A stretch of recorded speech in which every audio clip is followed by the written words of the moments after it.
నిన్న అరవింద్ గారు మాట్లాడుతూ ఆ నలుగురిలో నేను అంటారు. నేను లేను.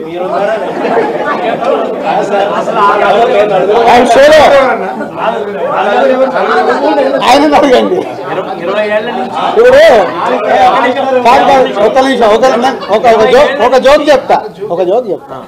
మనకు పాత రోజుల్లో రావుగోపాలరావు గారు, సత్యనారాయణ గారు, ప్రభాకర్ రెడ్డి గారు విలన్స్ ఉండేవాళ్ళు. 20 ఏళ్ళు అయిందా ఆ విలన్ క్యారెక్టర్ మార్చేసి ఇంకేదన్నా ఇవ్వండి, ఇంకా అక్కడే ఉంచితే ఎలా? కొత్త క్యారెక్టర్ వద్దా అన్నట్టే కదా. మీరు ఎందుకు ఆ నలుగురు ఫోటోలు వేసేస్తున్నారు? మీ పాయింట్ ఆఫ్ లో వాళ్ళు విలన్సే కదా. వేసే మీ అందరిని అడుగుతున్నాను నేను, వేసే మీ అందరినీ. మీ బాధ కూడా అదే కదా. ఒక నిమిషం, మీ బాధ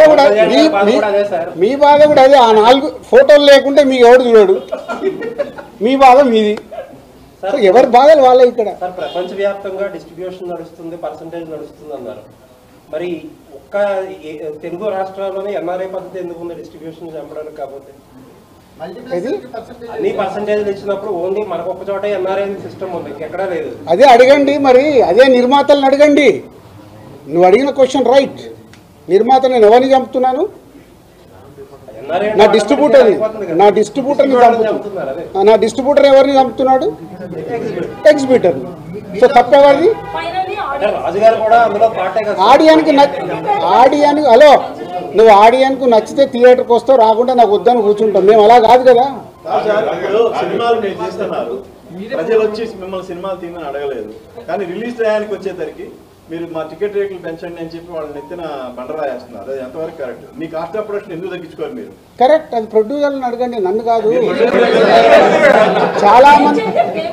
చాలా మంది ప్రొడ్యూసర్స్ని అడగండి, నన్ను కాదు. నేను దాంట్లోకి రాను. అదే అందుకే నేను ఇలా ఉన్నా. అందుకే ఈ సంవత్సరం ఎన్ని సినిమాలు నేను తీస్తున్నా, బయట ఎన్ని సినిమాలు జరుగుతున్నాయి, తేడా అక్కడే కదా. ఆయన చాలాసేపు నుంచి వెయిట్